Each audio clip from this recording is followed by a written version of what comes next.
નમસ્કાર વિદ્યાર્થી મિત્રો, કેમ છો? હવે તમે રેડોક્સ પ્રક્રિયાનું સંતુલન શીખી લીધું છે, બરાબર? બંને પદ્ધતિ તમને આવડી ગઈ. હવે મેં કહ્યું એ પ્રમાણે પરીક્ષામાં ગમે તે પદ્ધતિ તમને પૂછે, જવાબ તમારો સરખો આવે, થોડીક સિસ્ટમ અંદર જુદી છે, એની બહુ ચર્ચા આપણે કરવી નથી. અઘરું ભણી લીધા પછી એકદમ સરળ આજે શીખવું છે. તમે જબરું કહેવાય ને, સરળ એટલા માટે કે ભાઈ રેડોક્સ પ્રક્રિયાનો પ્રયોગ શીખવો છે.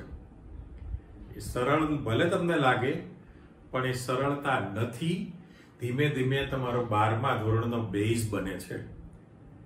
ઓકે, એટલે એ જે આખો પ્રયોગ છે એ સમજો છો. આજની તારીખે થોડી વ્યાખ્યાઓ શીખવાના છો, ઇલેક્ટ્રોન મુક્ત કરવાની વૃત્તિ વિશે, અને પછી આપણે પાઠ્યપુસ્તકમાં જે ડેનિયલ કોષની ચર્ચા આપેલી છે એ પણ ભણવાના. અહીંયા છેલ્લું છે.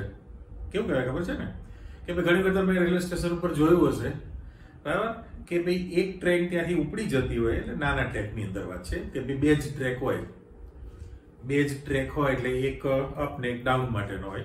હવે એક ટ્રેન ઉપડીને જતી રહેતી હોય અને બીજી ટ્રેન પાછી પ્લેટફોર્મ પર આવતી હોય, તો પેલી ઘણી દૂર નીકળી ગયેલી હોય, બરાબર, તો ત્યાં તમને એનો એન્ડ જે છે બોગી દેખાતી હોય, ચોકડી પાડેલી ફ્લુરોસન્ટ યલો કલરની, અને રેડ લાઇટ પણ હોય તો ડેન્જર.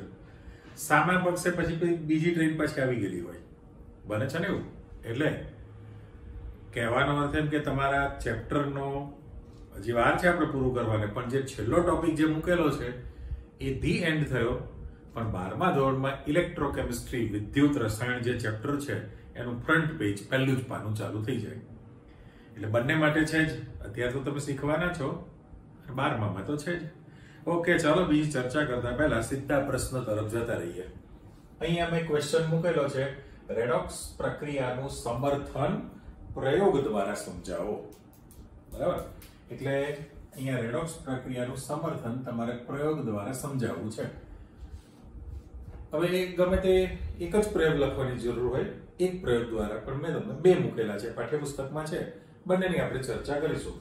તો પહેલું જે છે પ્રયોગ નંબર 1, એના વિશેની આપણી આકૃતિ, અને અહીંયા પ્રયોગ નંબર 2 એની ચર્ચા છે. રેડોક્સ છે એટલે રિડક્શન અને ઓક્સિડેશન. એક તત્વનું ઓક્સિડેશન થાય, બીજા તત્વનું રિડક્શન થાય. પણ રેડોક્સ એટલે એકનું રિડક્શન ઇલેક્ટ્રોન મુક્ત કરે, સામે ઇલેક્ટ્રોન સ્વીકારે. એટલે ઓક્સિડેશન અને રિડક્શન બંને સાથે થાય, પણ આપણે રેડોક્સ બોલીએ છીએ, બરાબર. પણ રિડક્શન અને ઓક્સિડેશન બંને ઘટના ટૂંકમાં સાથે થાય, એની અંદર કોઈ ફરક નથી. હવે આપણી પાસે જે પ્રયોગ આપેલો છે તમે જુઓ. આને આ દેખાય છે કે ભાઈ આ આપણે પાત્રની અંદર જે છે કોપર નાઇટ્રેટ, અહીંયા જે તમને આપેલું છે એ કોપર નાઇટ્રેટ નું તમે દ્રાવણ લીધેલું છે. હવે Cu+2 છે એનો 3-1 છે, એટલે CuNO3 ટ્વાઇસ નું જલીય દ્રાવણ છે, અને એનો કલર ઓલરેડી વાદળી કલર છે. તે Cu2+ આયન ધરાવતા મોટા ભાગના સંયોજનો વાદળી રંગના હોય. જો તમે 12મા ધોરણમાં ભણશો, કારણ કે સંક્રાંતિ તત્વ છે, તો સંક્રાંતિ તત્વોના મોટા ભાગના આયનો રંગીન છે. શોષણ ઉત્સર્જનની થિયરી આવવાની છે આપણી. પણ જે સંયોજનો રંગીન છે એના માટે જવાબદાર છે સંક્રાંતિ ધાતુ આયન. દાખલા તરીકે તમે કીધું Cu2+ હોય તો મોટા ભાગે વાદળી રંગ હોય, Ni2+ હોય તો લીલા રંગના સંયોજનો હોય, ગ્રીન. CO+2 હોય તો ગુલાબી રંગના હોય, વેનેડિયમ V+3 હોય તો જાંબલી કલરના હોય, Fe+3 હોય તો પીળા રંગના હોય. ખ્યાલ આવે ને? એટલે રંગીન દ્રાવણમાં ધાતુ આયન કયો હશે એની પણ તમે જાણકારી મેળવી શકો. એટલે પહેલું તો તમે અહીંયા કોપર નાઇટ્રેટ નું દ્રાવણ લીધું છે. એવું જરૂર નથી કોપર સલ્ફેટ પણ રાખી શકાય, એ પણ વાદળી રંગનું જ છે, પણ આપણે નામ બદલતા નથી. કોપર નાઇટ્રેટ નું જલીય દ્રાવણ તમે પાત્રમાં રાખેલું છે, ઓકે, કે જેનો કલર વાદળી છે. હવે એની અંદર ઝિંક ધાતુનો સળિયો, ઝિંક જે છે એ ઝિંક ધાતુનો સળિયો, રોડ અથવા પટ્ટી, સ્ટ્રીપ એટલે પટ્ટી હોય તો રોડ એટલે સળિયો છે. તો ઝિંક ધાતુનો સળિયો તમે એની અંદર મૂકી રાખો 1 કલાક સુધી, એટલે ટૂંકમાં લાંબા સમય સુધી રાખવું છે, એટલે કલાક જેવું તો રહેવા દો અંદર. તો અવલોકન કરવાથી તમને એવું જાણવા મળશે કે જે કોપર સલ્ફેટનું જે વાદળી રંગનું દ્રાવણ છે એ ધીમે ધીમે એનો કલર આછો થતો તમને લાગે. ધીમે ધીમે એનો કલર જે છે ઝાંખો પડતો જશે, જે બ્લુ કલર છે એની અંદર ઓછો થવાનો. અને જે ઝીંકની જે પટ્ટી મૂકેલી છે એ ઝીંકની પટ્ટી પર તમને જેટલો ભાગ ડૂબાડેલો છે એના પર તમારી પાસે રેડિશ એટલે લાલાશ પડતું એના પર પડ લાગતું જતું હોય. એટલે ઝીંકનો સળિયો જે છે એ ગ્રે કલરનો હોય, રાખોડી કલર છે જ નહીં એની અંદર સળિયો સાતો, અને એના પર કોપરનું જેમ લેયર લાગેલું હોય એવું તમને લાગે. એટલે કોપર ધાતુ એના પર જમા થતી હોય છે ધીરે ધીરે, અને રંગ પણ તમારી પાસે ઝાંખો બને છે. તો આમાં ખરેખર પ્રક્રિયા શું થઈ કહેવાય? રક્ષ તો છે જ તે. તો પહેલામાં પહેલું કે તમારી પાસે જે CuNO3 ટ્વાઇસ છે, તો આમાં દ્રાવણમાં Cu2+ અને NO3 -1 આયન ઓલરેડી વિદ્યુત વિભાજ્ય હોવાથી દ્રાવણમાં તો છે જે Cu2+ અને NO3 -1 છે જ. પણ હવે પરિસ્થિતિ કેવી થવાની છે? તો કે આની અંદર જે તમે ઝીંકની પટ્ટી અથવા સળિયો મૂકેલો છે એ ઝીંક ધાતુના પરમાણુનું ઓક્સિડેશન થતું હોય. પરિસ્થિતિ કેવી થવાની છે? તો કે અહીંયા આગળ ઝીંકની પટ્ટીના પરમાણુમાંથી Zn2+ જે છે મુક્ત થાય અને દ્રાવણમાં આવશે. એટલે હું ચોરસ બોક્સ મૂકું છું અને મુક્ત થયેલા બંને ઇલેક્ટ્રોન જે મેં બ્લેક કલરના ટપકા મૂકેલા છે ઇલેક્ટ્રોનની પેર એ પટ્ટી પર જ રહેવાનું છે. એટલે Zn2+ ઇલેક્ટ્રોન મુક્ત કરશે એટલે ઓક્સિડેશન થાય અને એ પોતે દ્રાવણમાં જશે. Zn2+ ઓક્સિડેશન પામીને દ્રાવણમાં જશે. સામા પક્ષે કેવું થયું? તો કે આ જે Cu2+ આયનો જે દ્રાવણમાં છે એ ત્યાં પહોંચશે અને જે પેલા બંને ઇલેક્ટ્રોન મુક્ત કરેલા છે એ બંને ઇલેક્ટ્રોન સ્વીકારી લેશે. એ બંને ઇલેક્ટ્રોન મેળવે અને રિડક્શન અનુભવે તો એ તટસ્થ બને અને ત્યાં પર પટ્ટી પર જ જમા થવાનું છે આની અંદર. એટલે ટૂંકમાં કહેવાનો અર્થ શું છે કે આ જે પ્રોસેસ થઈ છે રાસાયણિક પ્રક્રિયા, અને આપણે વિદ્યુત કોષ બોલીએ છીએ, સાથે સાથે એમાં ઉષ્મા પણ ઉત્પન્ન થાય, પણ આ પ્રત્યક્ષ ઇલેક્ટ્રોનનું પરિભ્રમણ થયું કહેવાય. પ્રત્યક્ષ ઇલેક્ટ્રોનનું વહન શબ્દ આપણે અપ્રત્યક્ષ પણ કરવાનું છે. એટલે ડિફરન્સ શું છે સમજી લો કે તમે જે 12મામાં શીખવાના છો અથવા તો આની પછીનો જે ટોપિક શીખશો એમાં જે ક્ષારનું દ્રાવણ રાખેલું હોય, જે ધાતુના ક્ષારનું દ્રાવણ, એમાં એ ધાતુની જ પટ્ટી મૂકવાની છે, રાઈટ? એટલે એનો અર્થ એમ કે દાખલા તરીકે કોપર ક્ષારનું દ્રાવણ છે CuNO3 ટ્વાઇસ, તો તમારે એમાં કોપર ધાતુની જ પટ્ટી મૂકવાની છે. અને ધારો કે તમારી પાસે ઝિંક સલ્ફેટનું દ્રાવણ હોત, તમે ઝિંક ધાતુની જ પટ્ટી મૂકવાની છે. તો એમાં તમારે અપ્રત્યક્ષ ઇલેક્ટ્રોનનું વહન કરવાનું છે. આ પ્રયોગમાં તમારી પાસે પ્રત્યક્ષ ઇલેક્ટ્રોનનું વહન થયું કહેવાય. તો આપણું જે અવલોકન છે એ જોવા મળ્યું કે તમે કલાક સુધી સળિયો રહેવા દો દ્રાવણમાં, તો ધીમે ધીમે જે કોપર નાઇટ્રેટનું જે વાદળી રંગનું દ્રાવણ છે એ કલર ધીમે ધીમે એનો આછો થતો જાય અને રંગવિહીન બનશે. એટલે દ્રાવણ છે જલીય દ્રાવણ, એનો જે કલર છે આછો રંગ બનીને છેવટે રંગવિહીન બની જશે. આ આપણું અવલોકન છે. એકદમ લાઇટ કલર બનતો જાય અને એમાંથી છેલ્લે રંગવિહીન બની જાય. ઓકે, આ અવલોકન થયું. હવે આ કેવી રીતે આપણને ખબર પડે? તો કે પ્રાયોગિક રીતે આપણે શું કરીએ છીએ, ખાલી આ મૂકી દઉં છું, જુઓ. આ ધીરે ધીરે આછો કલર બનતો ગયો અને રંગવિહીન દ્રાવણ બની ગયું. એ રંગવિહીન દ્રાવણમાં બહારથી તમે આ જે રંગવિહીન દ્રાવણ છે એ દ્રાવણની અંદર તમે બહારથી આલ્કલી કોઈ પણ આલ્કલાઇન બેઝ ઉમેરી દો.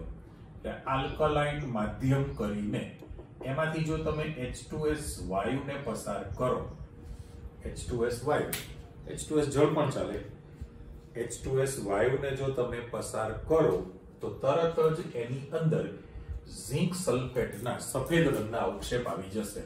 આખું જે મિશ્રણ છે એની અંદર તમારી પાસે આ પ્રોસેસ કરી તો એમાં ZnS ના સફેદ અવક્ષેપ આવી જશે. હવે આ પ્રાયોગિક માહિતી તમને મળી, એના પરથી તમે કહી શકો કે આવી ઘટના થયેલી હશે. રેડી? હજુ ફરીવાર ચેક કરો. મેં કહ્યું એ પ્રમાણે કે ભાઈ તમે કોપર નાઇટ્રેટના જલીય દ્રાવણમાં ઝિંક ધાતુનો સળિયો લાંબા સમય સુધી રાખી મૂકો. અવલોકન કરવાથી તમને ખબર પડે છે કે ભાઈ જેમ જેમ જેમ જેમ સમય પસાર થતો જાય એમ દ્રાવણનો રંગ ધીમે ધીમે ધીમે ધીમે આછા રંગનું બનતું જશે. રંગ ઘટતો, વાદળીમાંથી ઘટાડો થાય એટલે આછા રંગમાંથી એ રંગવિહીન દ્રાવણ બની જવાનું, છેવટે કલરલેસ થઈ જવાનું. અચ્છા, હવે રંગવિહીન દ્રાવણ છે એમાં તમે બહારથી આલ્કલાઇન બેઝ NaOH અથવા KOH ને ઉમેરી દો એટલે આલ્કલાઇન દ્રાવણ બનાવ્યું બેઝિક, અને પછી તમે એમાં H2S વાયુને જેવું પસાર કરો તો એમાં ઝિંક સલ્ફાઇડના સફેદ રંગના અવક્ષેપ આવી જાય. હવે સફેદ અવક્ષેપ આવે છે એનો અર્થ એમ કે દ્રાવણમાં Zn2+ આયનની હાજરી હોવી જોઈએ, તો જ પહેલા H2S માંથી સંયોજાઈને ઝિંક સલ્ફાઇડના સફેદ અવક્ષેપ આપે. કરેક્ટ? એટલે તમે એવું અનુમાન કરો છો કે ભાઈ આમાં જે પ્રક્રિયા આવી રીતની થતી હશે કે ઝિંકની પટ્ટી અથવા સળિયાના પરમાણુનું ઓક્સિડેશન થઈને Zn2+ આયન દ્રાવણમાં જતા હોય, મુક્ત થાય, દ્રાવણમાં જાય અને બંને ઇલેક્ટ્રોન પટ્ટી પર રહેતા હશે. પરિણામે દ્રાવણમાં જે Cu2+ આયનો છે એ પટ્ટી પરથી 2 ઇલેક્ટ્રોન સ્વીકારે ઝિંકના સળિયા પરથી અને તટસ્થ બને અને ત્યાં જ પાછા જમા થવાના છે. એટલા માટે જેટલો ભાગ ડૂબાડેલો છે એની અંદર, એટલે એ જેટલો ભાગ તમારે ડૂબાડેલો એટલા ભાગ ઉપર ઝિંકના સળિયા પર લાલાશ પડ લાગવા માંડશે. એ સાબિતી થઈ કહેવાય. હવે આ જે ઘટના બની એને આપણે સમીકરણમાં લખવું હોય તો કેવી રીતે આપી શકાય? તો કે 2 ઘટના થયેલી છે. આપણે આ જે ચર્ચા કરી છે કે ભાઈ ઝિંક છે સોલિડ, બરાબર, અને દ્રાવણમાં Cu2+ આયન છે, તો એમાંથી Zn2+ આપણે દ્રાવણમાં મુક્ત થયા અને કોપર જે છે એ સળિયા પર જમા થઈ છે. આ ઘટના બની. હવે આને આપણે રેડોક સંતુલન કર્યું છે, લખીએ તો આપણે તો શરમ આવે કે ભાઈ આમાંથી 2 ઇલેક્ટ્રોન મુક્ત થયા છે અને આમાં 2 ઇલેક્ટ્રોન સ્વીકારે છે. એટલે ઇલેક્ટ્રોનનો જે ફેરફાર તમારી પાસે તૈયાર થયો એ તમે જોઈ શકો કે ભાઈ 2 ઇલેક્ટ્રોન ગુમાવે છે, આપણે એવો શબ્દ લખીએ, અને આ 2 ઇલેક્ટ્રોન મેળવે છે. ઝિંક 2 ઇલેક્ટ્રોન ગુમાવે એટલે ઓક્સિડેશનની પ્રક્રિયા થઈ અને Cu2+ 2 ઇલેક્ટ્રોન મેળવે છે તો રિડક્શનની પ્રક્રિયા થઈ કહેવાય. પણ હવે એમ કે છે આ તો સાબિતી થઈ ગઈ આપણી પાસે કે ભાઈ પુરવાર થયું છે, તો એટલું ફાઇનલ થયું કે ભાઈ ઝિંક ધાતુની ઇલેક્ટ્રોનને મુક્ત કરવાની વૃત્તિ કોપર કરતા વધુ છે. સાચું ને? ઝિંક જે છે સહેલાઈથી ઇલેક્ટ્રોન મુક્ત કરે. પણ એ કહેતા પહેલા હું અહીંયા પાછો ભાગ આપી દઉં. આપણે આ પાર્ટીશન કરી દીધું. ઓકે, હવે આ પ્રયોગને તમે ઉલટો વિચારો. જો તમે પ્રયોગ ઉલટો વિચારો કે ભાઈ એની અંદર આ જે તમે રાખેલું છે ઉલટું કરી નાખો ને. જો તમે આમાં ઝિંક સલ્ફેટનું જલીય દ્રાવણ રાખેલું હોય, ઝિંક સલ્ફેટનું જલીય દ્રાવણ છે અને એમાં કોપર ધાતુનો સળિયો મૂકી રાખો. ચલો, બરાબર, આ જે રેડ કલરનું મૂકેલું છે એટલે Cu ધાતુનો સળિયો છે. રેડી? તો આપણી આ જે પ્રયોગ છે એના કરતા ઉલટું થયું ને. આખી જે ઘટના છે એ વિરુદ્ધ વિચારણામાં તમે લીધેલી છે. જો આ પ્રક્રમને તમે વિરુદ્ધ વિચારી લો એનો અર્થ એમ કે ભાઈ ઝિંક સલ્ફેટના દ્રાવણમાં જો તમે કોપર ધાતુનો સળિયો મૂકો, કોપર ધાતુનો સળિયો મૂકવામાં આવે તો ઝિંક સલ્ફેટનું દ્રાવણ રંગવિહીન છે અને એ લાંબા સમય સુધી તમે રહેવા દેશો છતાં એમાં કોઈ જાતનું પરિવર્તન જોવા મળતું નથી. એમાં કોઈ ચેન્જીસ જોવા ન મળે, કોઈ પણ જાતનું પરિવર્તન દ્રાવણમાં ન દેખાય. અને સાથે સાથે કલાક પડી રહેવા દો, તમે એમ રહેવા દો તો સળિયા પર પણ કોઈ અસર નથી થઈ, દ્રાવણ પણ રંગવિહીન જ રહે છે. અને વાત કરીએ પ્રમાણે આ દ્રાવણમાં જો તમે H2S વાયુને પસાર કરશો, H2S વાયુને પસાર કરો તો જેમ ઉપર ઘટના બની છે એવી રીતે એમાં Cu2S તો CuS, બરાબર, આપણે કોપર તરીકે Cu2S અથવા તો CuS બંને રાખીએ. ચલો, એટલે જાણો છો કે CuS રાખો તો +2 છે અને Cu2S રાખો તો +1 છે. પણ આ બે માંથી કોઈ પણના તમને અવક્ષેપ મળતા નથી હોતા. એના તમને કોઈ પણ પ્રકારના અવક્ષેપ તૈયાર થયા નહીં આની અંદર. એટલે કહેવાનો અર્થ એમ છે કે ભાઈ આમાં પ્રક્રિયા ઉલટી ન થઈ, સામસામી થયું તો એ ફાઇનલ થયું. ઝિંક ધાતુની ઇલેક્ટ્રોનને મુક્ત કરવાની તીવ્રતા કોપર કરતા વધુ છે. એટલે આપણે લખીએ ઇલેક્ટ્રોન મુક્ત કરવાની તીવ્રતા ઝિંકની કોપર કરતા વધુ છે. આ એક પ્રયોગ પરથી નક્કી થયું, ઇલેક્ટ્રોન મુક્ત કરવાની તીવ્રતા ઝિંકની કોપર કરતા વધુ છે. આ તમારો પહેલો પ્રયોગ આવી ગયો છે, બરાબર. હજુ કદાચ તમે વિચારતા કે આપણે બીજો એક પ્રયોગ વિચારીએ છીએ કે પ્રયોગ નંબર 2 જુઓ. વસ્તુ એની છે કે તમે એમાં સિલ્વર નાઇટ્રેટ AgNO3 નું દ્રાવણ રાખેલું છે. સિલ્વર નાઇટ્રેટનું તમે દ્રાવણ લીધેલું છે, એ રંગહીન છે, અને એમાં કોપર ધાતુનો સળિયો મૂકી રાખો લાંબા સમય સુધી. તો ફરી પાછું એમાં કેવું થશે તો કે આ કોપરનો જે સળિયો છે એના પર જેટલો ભાગ ડૂબેલો છે એના પર સિલ્વર ચાંદીનું લેયર લાગતું જશે. આ જે છે એના પર સિલ્વર કલર બનવાનો છે. તો આનું રીઝન પણ તમે જોઈ લીધું કે ભાઈ ઉપરના પ્રમાણે Ag+ છે ને NO3- છે, વિદ્યુત વિભાજ્ય દ્રાવણ.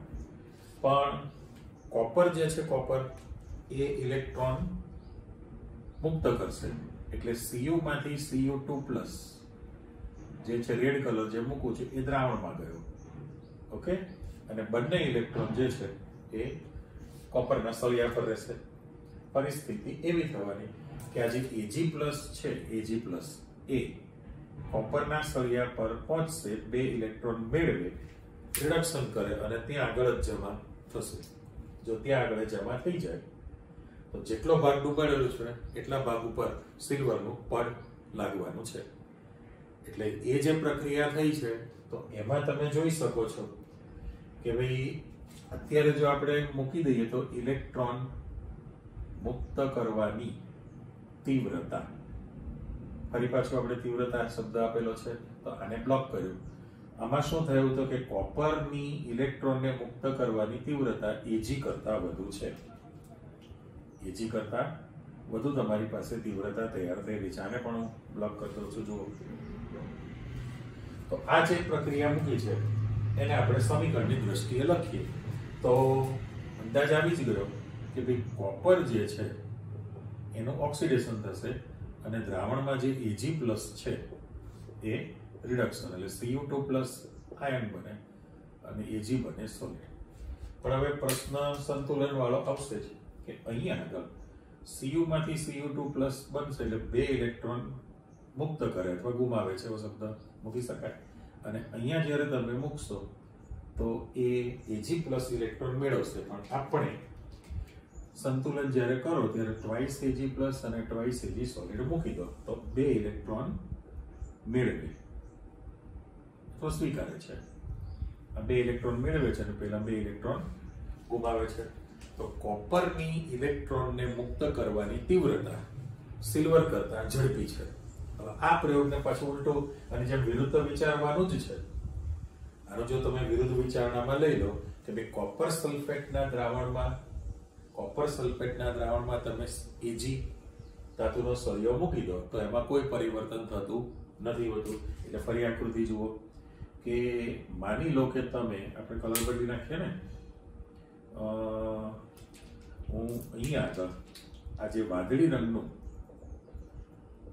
રંગનું કોપર સલ્ફેટનું જલીય દ્રાવણ છે, ઓકે, નું જલીય દ્રાવણ આપણે રાખેલું છે અને એની અંદર જો તમે Ag ધાતુનો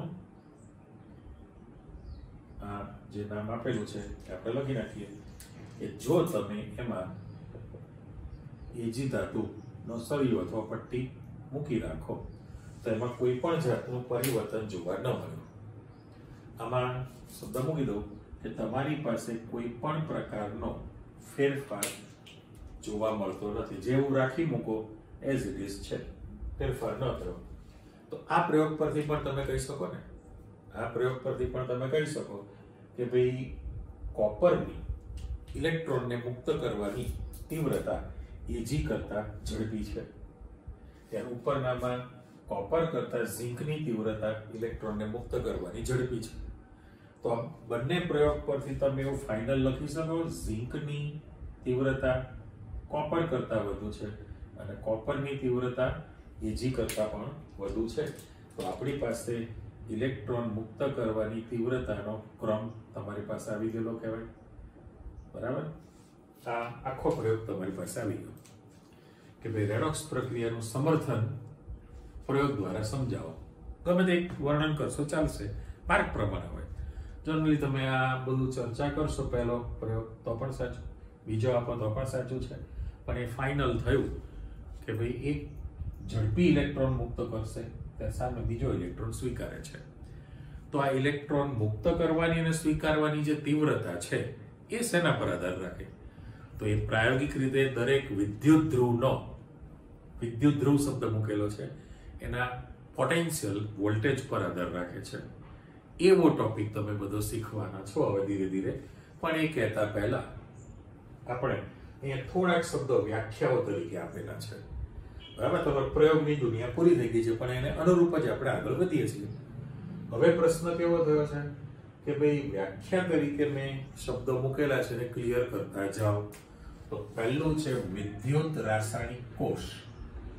વિદ્યુત રાસાયણિક કોષ શોર્ટ ફોર્મમાં વીરા કોષ લખેલું હોય, વીરા કોષ. વીજ રાસાયણિક કોષ પણ કહેવાય, વિદ્યુત રાસાયણિક કોષ પણ કહો છો. તો આપણે વાત કરીએ પ્રમાણે કે જ્યારે તમે કોપર નાઇટ્રેટના દ્રાવણમાં ઝિંકનો સળિયો મૂકો છો તો ઝિંક ધાતુ દ્રાવણમાં જશે એટલે એની અંદર Zn2+ જે છે દ્રાવણમાં ગયા છે અને સામા પક્ષે Cu2+ ત્યાં જમા થાય છે. એટલે તમારા અવલોકન પ્રમાણે અવલોકન જે તમે કરો છો તો સાથે સાથે ઉષ્મા પણ ઉત્પન્ન થાય. પણ ખરેખર આખી પદ્ધતિમાં શું થયું કહેવાય તો એનો જે વિદ્યુત રાસાયણિક કોષનો જે સિદ્ધાંત છે એ જ એનો પ્રિન્સિપલ એ જ એની વ્યાખ્યા બની ગઈ. તો આપણે એવું કહી શકીએ કે જે રચનામાં રાસાયણિક ઉર્જાનું તમારી પાસે વિદ્યુત ઉર્જામાં રૂપાંતરણ થતું હોય તો એવી રચનાને આપણે વિદ્યુત રાસાયણિક કોષ કહીએ છીએ. કરેક્ટ? આ એનો પ્રિન્સિપલ જ છે, સિદ્ધાંત. ફરી વ્યાખ્યા, જે રચનામાં રાસાયણિક ઉર્જાનું વિદ્યુત ઉર્જામાં રૂપાંતરણ થતું હોય, બરાબર, તો એને આપણે વિદ્યુત રાસાયણિક કોષ કહીએ છીએ. એટલે ઉષ્મા પણ ઉત્પન્ન થશે, વિદ્યુત પ્રવાહ પણ તમને મળે છે, એ બધા ફાયદા આપણે વર્ણન કર્યા. હવે સીધો જ તમારી પાસે બીજો શબ્દ આવે છે વિદ્યુત ધ્રુવ. એટલે શું? વિદ્યુત ધ્રુવ. તો એની જે વ્યાખ્યા આપણે બનાવીએ છીએ, વ્યાખ્યા વિદ્યુત ધ્રુવ, અને એના કનેક્ટેડ તમારી પાસે સીધા બે શબ્દ આવી જાય ને, એનોડ અને કેથોડ કોને કહો છો. પછી પ્રમાણિત, હવે અર્ધકોષ શબ્દ મૂકીએ છીએ. પ્રમાણિત વિદ્યુત ધ્રુવ બોલીએ છીએ અને પ્રમાણિત વિદ્યુત ધ્રુવ પોટેન્શિયલ એટલે આપણે વોલ્ટેજ કહીએ છીએ. તો પહેલામાં પહેલું તમે જોયું કે ભાઈ આ બંને પ્રયોગમાં જે દ્રાવણ રાખેલું છે આને આપણે કોષ શબ્દ તો વાપરવાના છીએ. કોષ શબ્દ જો તમે વાપરી દો તો આ વિદ્યુત કોષ તમે રાખેલો છે, રાઈટ? એની અંદર આ વિદ્યુત કોષમાં જલીય દ્રાવણ તમે લીધેલું છે અને એમાં જે ડુબાડવામાં આવેલું છે એ બે શક્યતા. કાં તો એ સુવાહક ધાતુની પટ્ટી હોય, બરાબર, કાં તો એ ધાતુની પટ્ટી છે એટલે ધાતુ સુવાહક છે, અથવા તો અધાતુ તરીકે ગ્રેફાઇટનો સળિયો હોય. ગ્રેફાઇટનો સળિયો છે, રાઈટ? હવે આપણે ભણી લીધું છે કે ભાઈ ગ્રેફાઇટ જે છે, ગ્રેફાઇટ એ વિશિષ્ટ પ્રકારનું છે એટલા માટે એની વાહકતા છે. વાહકતા માટે જવાબદાર એની ચોક્કસ પ્રકારની ઇલેક્ટ્રોન રચના. એટલે આપણે બે ઓપ્શન આપી દીધા કે ભાઈ કાં તો તમે ધાતુની પટ્ટી મૂકશો અથવા તો અધાતુ તરીકે ગ્રેફાઇટનો સળિયો તમે મૂકવાના છો કે જેની સપાટી પર રાસાયણિક પ્રક્રિયા થવાની છે એ સપાટી પર પ્રક્રિયા થાય છે એની અંદર. એટલે બે ઓપ્શન તમે આપેલા છે. પહેલી શક્યતા શું છે કે હવે આપણે મેટલ છે તો એમાંથી M+ દ્રાવણમાં જઈ શકે, રાઈટ? તો M+ દ્રાવણમાં જશે અને ઇલેક્ટ્રોન પટ્ટી પર રહેશે તો આ જે પ્રક્રિયા થઈ છે ને આપણે ઓક્સિડેશનની પ્રક્રિયા થયેલી કહેવાય ને. અને એથી ઉલટું તમે મૂકી દો કે ભાઈ જો દ્રાવણમાં M+ ધાતુ આયન છે એ ત્યાં જઈને ઇલેક્ટ્રોન મેળવે અને જમા થશે તો આપણે એને રિડક્શનની પ્રક્રિયા થઈ કહેવાય. એટલે બંને રીતે શબ્દ તમે વાપરી શકો. હું અહીંયા સમીકરણ આપણે એવું લખીએ છીએ ભાઈ M છે એમાંથી M+ બને દ્રાવણમાં જશે અને ઇલેક્ટ્રોન મેળવી લેશે. ચલો, તો પહેલી જે ઘટના બની છે તો એની અંદર હવે તમે કલ્પના કરો કે આ રચના તમે રાખેલી પહેલી શક્યતા હોય તો જે ધાતુની પટ્ટી તમે મૂકેલી છે પહેલેથી મૂકતા પહેલા એનું બેલેન્સ પર વજન કરી લો. કલાક પછી તમે કાઢો, અવલોકન કરો ત્યારે સ્વચ્છ કરીને પાછું વજન કરો તો એના વજનમાં ઘટાડો થશે.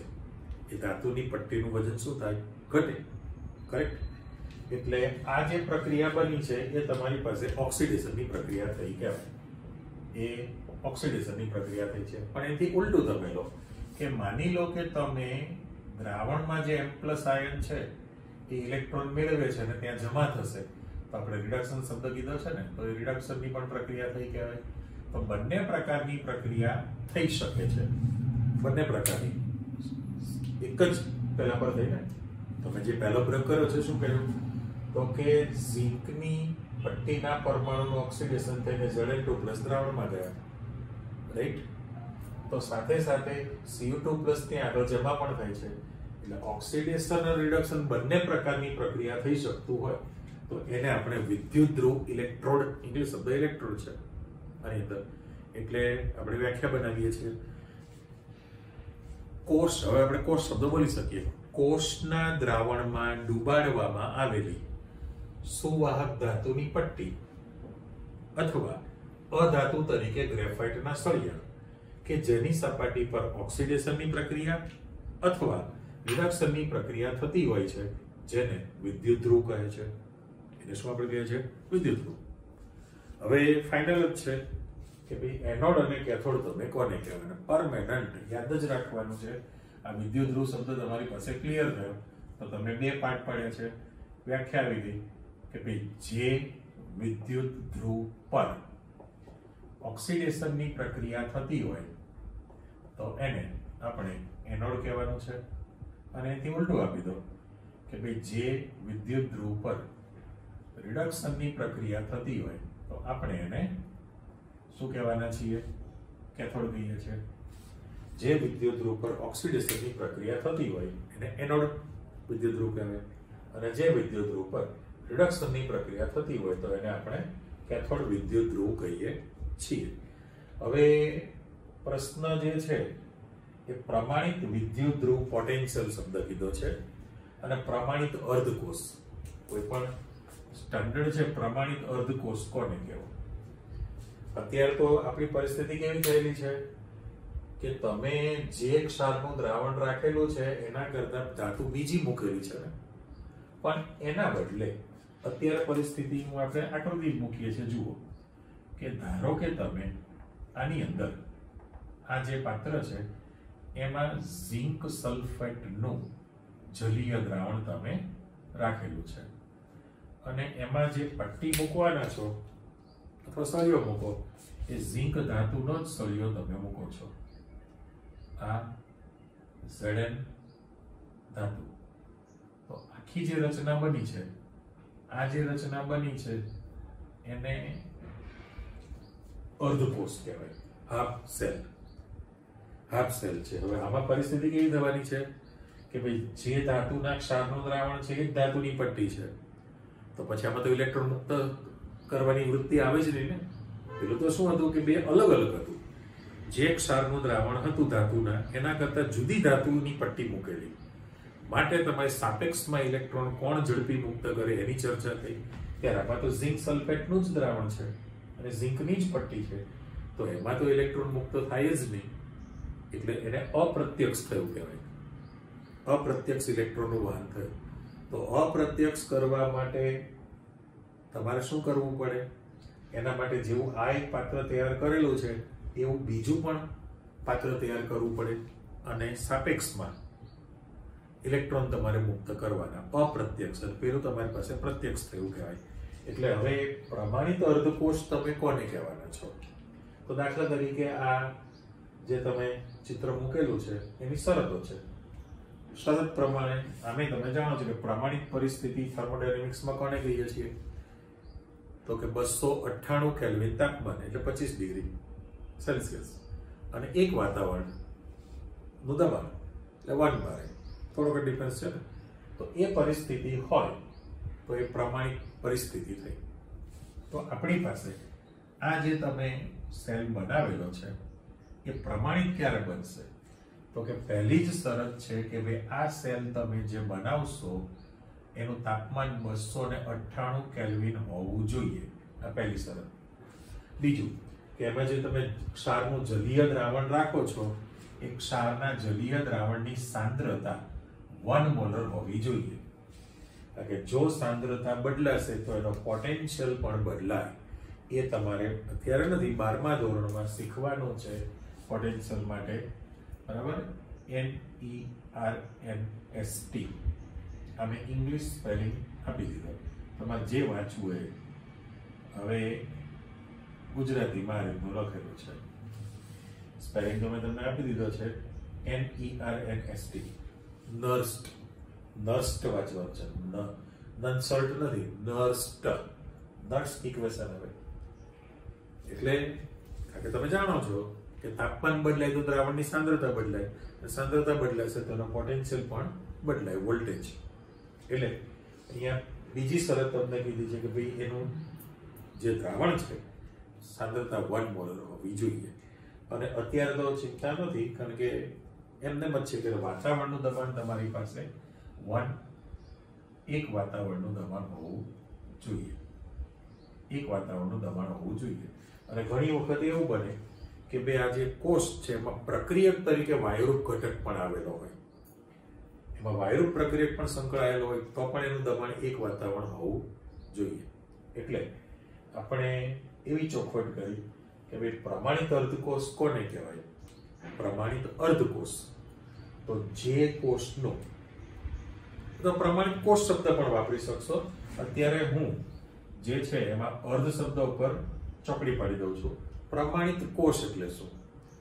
તો પહેલી જ શરત છે કે જે કોષનું તાપમાન 298 કેલ્વિન હોય, દબાણ 1 બાર હોય અને તેમાં લીધેલા જલીય દ્રાવણની સાંદ્રતા 1 મોલર હોય તો તેને પ્રમાણિત કોષ, અર્ધકોષ કહી શકાય, બંને રીતે. અને પછી વાત આવે છે પ્રમાણિત વિદ્યુત ધ્રુવ પોટેન્શિયલ. તો પ્રમાણિત વિદ્યુત ધ્રુવ પોટેન્શિયલની જે માહિતી આવી એ વોલ્ટેજ માટેની આખી તમારી પાસે દુનિયા તૈયાર થાય. એ સાપેક્ષમાં ઇલેક્ટ્રોન તમારે મુક્ત કરવાના છે, જેમ કહ્યું એ પ્રમાણે. તો દરેકનો પ્રાયોગિક રીતે વોલ્ટેજ માપવામાં આવે છે. દાખલા તરીકે આજે પહેલું આજે પાત્ર મૂકેલું છે કે ભાઈ ઝિંક સલ્ફેટનું દ્રાવણ છે અને એમાં ઝિંક ધાતુની તમે પટ્ટી ડૂબાડેલી છે. ઓકે, તો આ જે આકૃતિ છે એ આકૃતિને સાંકેતિક ભાષામાં કેવી રીતે લખાય? તો કે ઝિંક સોલિડ ની પટ્ટી, પછી તમે બેકસ્લેશ મૂકો, ઊભી લીટી, અને ત્યાર પછી Zn2+ લખો. Zn2+ એક્ટિવ એટલે જલીય દ્રાવણ છે અને અલ્પવિરામ કરીને પ્રમાણિત હોય તો તમારે 1 મોલર લખવું પડે. તો આ જે મેં લખેલું છે, આ જે મેં લખાણ આપેલું છે એ જે પહેલું પાત્ર તમે મૂકેલું છે એની સાંકેતિક ભાષા તૈયાર થઈ કહેવાય. કારણ કે આ તો પ્રયોગ છે, ચિત્ર દોરીને આપેલું છે, બાકી એક્ઝામ્પલ વગેરે આવશે તો થોડા ડગલા દોરીને આપે. સાંકેતિક નિરૂપણ તમારે કરવું પડે. તો સાંકેતિક ભાષામાં એવું થયું કે ભાઈ જે ધાતુની પટ્ટી છે, ઝિંક ધાતુની પટ્ટી, તો એ ધાતુના ક્ષારના દ્રાવણમાં જ ડુબાડેલી છે. Zn2+ એક ક્યુબ 1 મોલર આપેલું છે. તો તમે ફાઇનલ થયું ને, આવર્ત કોષ્ટકમાં જેટલી ધાતુની શોધ થયેલી છે એ ધાતુની પટ્ટી લો, સળિયો તો પટ્ટી, અને એ ધાતુના ક્ષારનું દ્રાવણ છે એમાં તમે ડુબાડી દો. તો જે રચના બની સંયુક્ત રચના એને અર્ધકોષ કહેવાય. એટલે વિદ્યુત કોષ જ કહેવાય ને.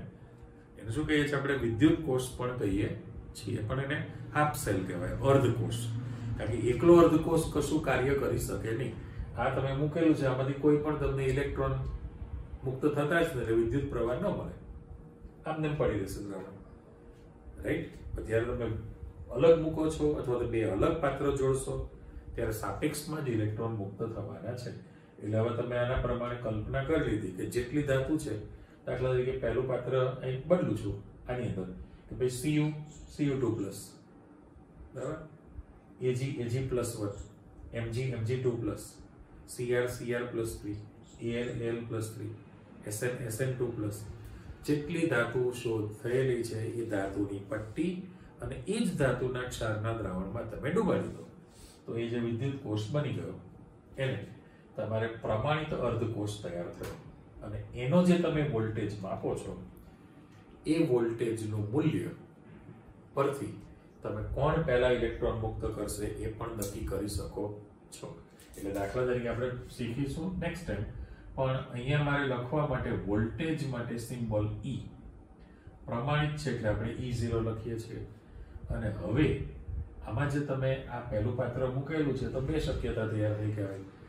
અત્યારે તમે આને Zn2+ લખશો, ઓકે, અને એના બદલે હું ઉલટું લખું છું કે ભાઈ આ રીતે Zn2+ લખું ને પછી Zn લખું. તો આ બેમાં તમને કંઈ ફરક લાગે છે? લખાણની અંદર છે, લખાણમાં ફરક. તમે કહેશો કે ભાઈ એમાં Zn આગળ છે ને Zn2+ પછી છે, Zn2+ છે પછી Zn છે. તો વાત સાચી. જો તમારી આ સાંકેતિક ભાષા મૂકેલી હોય તો એ જે પાત્ર છે એ ઓક્સિડેશન અર્ધકોષ તરીકે કાર્ય કરે. શું બની ગયો છે? ઓક્સિડેશન અર્ધકોષ બન્યો. અને એનાથી ઉલટો છે, જો તમારું લખાણ બદલાઈ ગયું, આ જે છે તમે જુઓ Zn2+ આગળ છે ને પછી Zn લખો, તો એ અત્યારે રિડક્શન અર્ધકોષ તરીકે કાર્ય કરે.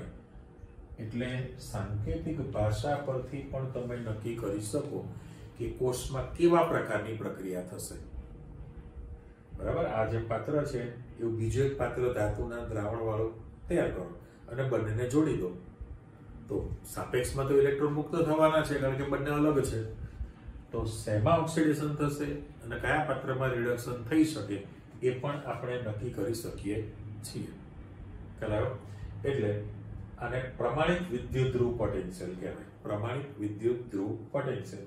તો એનો જે પોટેન્શિયલ છે, બરાબર, આંકડો લખવો છે, તો ઓક્સિડેશન અર્ધકોષ તરીકે કામ કરતો હોય તો એનો વોલ્ટેજ 0.76 વોલ્ટ છે. 0.76 વોલ્ટ છે. અને રિડક્શન તરીકે જો કામ કરતો હોય તો -0.76 વોલ્ટ છે. ચલો, આ મેં બંનેમાં લાઇનિંગ પાડી દીધી. તો જોઈને પણ ખબર પડે છે કે ભાઈ પાત્ર તો એક જ છે ને, તો આંકડો સમાન છે. જુઓ 0.76 વોલ્ટ, ગોખવાનું નથી. તમે વારંવાર થિયરી લખશો એટલે યાદ પણ રહી જશે એની અંદર. જેમ દાખલામાં મેથ્સની તો પાઈ 3.14 કેટલા ટાઈમથી તમે શીખો છો? 3.14. નાના ધોરણમાં 22 આવશે એમ બોલતા, એટલે વારંવાર આવે એટલે તમારી પાસે આંકડો ગોખાય છે. ચિંતા કરવાની જરૂર નથી. 12મા ધોરણમાં જ્યારે દાખલા આવે તો એક્ઝામ્પલમાં તમને વોલ્ટેજના મૂલ્યો આપેલા છે, ગોખવાના નથી. એ જે આપેલા છે એના પ્રમાણે જ ગણતરી કરવાની છે. તો અહીં પણ તમે જોઈ શકો છો કે ભાઈ આંકડા બેના સરખા છે, માત્ર નિશાનીમાં ફરક છે ને. ઓક્સિડેશનનો જે આંકડો છે એ પ્લસ છે તો પેલું માઇનસ છે. માની લો કે આ માઇનસ હોત તો પેલું પ્લસ થઈ જાય. નિશાની બદલાય, આંકડો બદલાતો નથી. એટલે ટૂંકમાં ફરી તમે ચેક કરો કે ભાઈ આ પ્રયોગની તમે ચર્ચા કરી ત્યાર પછી થોડી વ્યાખ્યા તમે શીખી લીધી કે ભાઈ રાસાયણિક ઉર્જાનું વિદ્યુત ઉર્જામાં રૂપાંતરણ થશે. ઉષ્મા ઉત્પન્ન થવાની છે. ઉષ્મા ઉર્જા એ વિદ્યુત ઉર્જામાં કન્વર્ટ તૈયાર થઈ. પછી વાત કરી કે વિદ્યુત ધ્રુવ કે ઓક્સિડેશન અને રિડક્શન બંને પ્રકારની પ્રક્રિયા થઈ શકે છે. બરાબર. એટલે એ સમીકરણ આપ્યું અને જેના પર ઓક્સિડેશન થાય એનોડ, જે વિદ્યુત રૂપ રિડક્શનની પ્રક્રિયા થાય એ કેથોડ તમે ગણવાના છો. સાથે સાથે પ્રમાણિત કોને કહેવાય? તો કે જે તમારી પાસે વિદ્યુત કોષ છે એનું તાપમાન, દબાણ અને સાંદ્રતા આટલી રાખો તો જ એ પ્રમાણિત થયું કહેવાય. કારણ કે જો તાપમાન બદલાય તો સાંદ્રતા બદલાશે અને સાંદ્રતા બદલાય દ્રાવણની તો એનો પોટેન્શિયલ પણ બદલાઈ જશે. તો પછી આ 0.76 ન રહે. આ જે બંને આંકડા છે એ બંને આંકડા 1 મોલર સાંદ્રતા અને 25 તાપમાને 25 ડિગ્રી સેલ્સિયસે હોય તો છે. અને માપવા માટેનું જે છે ને સિમ્પલ નથી, સ્ટાન્ડર્ડ હાઇડ્રોજન ઇલેક્ટ્રોડ, એટલે પ્રમાણિત હાઇડ્રોજન. એક એક શબ્દ આપણે મૂકી દઈએ. સ્ટાન્ડર્ડ એટલે પ્રમાણિત છે, H એટલે હાઇડ્રોજન અને E એટલે ઇલેક્ટ્રોડ છે, એટલે વિદ્યુત ધ્રુવ. આની મદદથી તમે સળંગ શબ્દ છે તો આપણે SHE લખેલું, સ્ટાન્ડર્ડ હાઇડ્રોજન ઇલેક્ટ્રોડ, પ્રમાણિત હાઇડ્રોજન વિદ્યુત ધ્રુવ ની મદદથી તમે આ વોલ્ટેજના મૂલ્યો માપી શકો છો. બરાબર. એની થિયરી 12મા ધોરણમાં છે. કારણ કે આનો વોલ્ટેજ તમે 0 વોલ્ટ સ્વીકારવાના છો, એટલે તમને પ્રાયોગિક મળે એ પેલા અજ્ઞાત માટે તમે સ્વીકારીને આગળ વધશો. ઓકે. એટલે આપણે એનો જે પ્રાયોગિક માહિતી તમે લીધી છે કે ભાઈ કેવી ટાઈપનું તૈયાર થવાનું છે એની ચર્ચા આવી ગઈ. આજે તમે પ્રત્યક્ષ ઇલેક્ટ્રોન પ્રવાહની માહિતી લીધી છે. બરાબર. વિરુદ્ધ અલગ અલગ પ્રકારનું જે દ્રાવણ છે એના કરતા ધાતુની પટ્ટી અલગ છે. અને નેક્સ્ટ ટાઈમ તમે જે શીખવાના છો એમાં અપ્રત્યક્ષ વિદ્યુત પ્રવાહ છે. પણ અપ્રત્યક્ષ વિદ્યુત પ્રવાહ માટે મેં કહ્યું એ પ્રમાણે જે ધાતુની પટ્ટી હોય એ જ ધાતુના ક્ષારનું દ્રાવણ છે, એટલે અપ્રત્યક્ષ વિદ્યુત પ્રવાહ પણ મેળવી શકાય. આટલું તૈયાર કરી રાખો. ફરી પાછા એ ટોપિકમાં આગળ વધીશું. ઓકે. આવજો. બાય.